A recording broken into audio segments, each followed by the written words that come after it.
Hey everyone, this is Beacon with the Poi Mechanic channel. Today I decided I was going to make a new set of poi, so I figured I'd just make a quick video showing you what this newest method is that I'm using to get extra rope out of your poi once it's shrunk.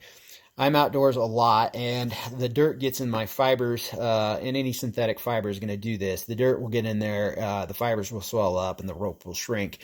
I get a lot of shrinkage, probably, a good inch and a half or two. And rather than replace the rope, I decided that I was just going to put a little bit of extra rope inside the head. I use the no slit method, so I do this like, cone, and then I push the cone into the ball, and the backside of the cone will keep the rope from popping out.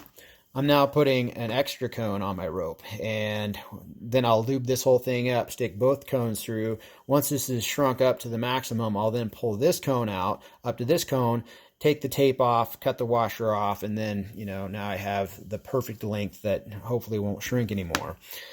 The way I do this is I usually use a mold, and I will fill it with epoxy or glue or whatever. This is the hot glue that I'm using here.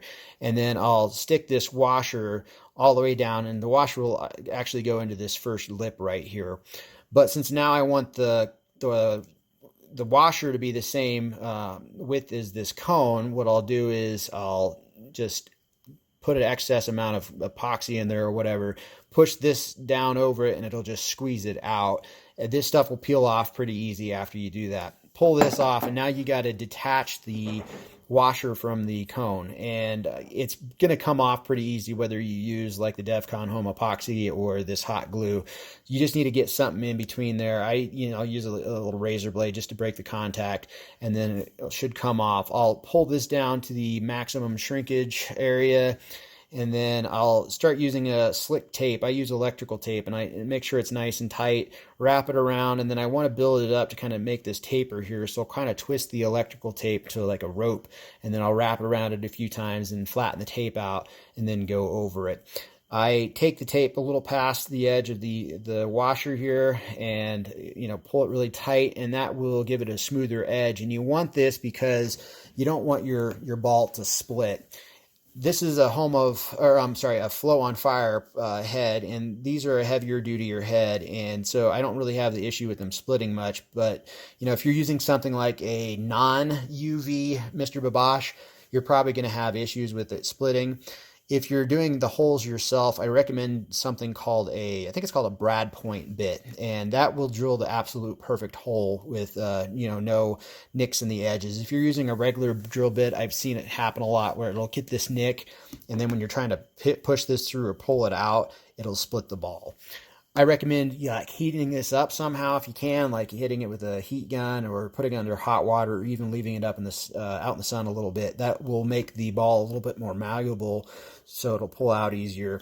I usually flatten the ball out like that. It will elongate the hole. I'll then pull the rope this way. It'll expose the washer. It'll start pulling out the hole, and then I'll kind of work it all the way around, and then it should pop out.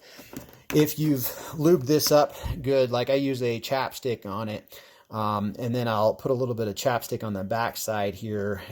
Once you decide to pull this out, it should pre-lube the hole and pull out easier.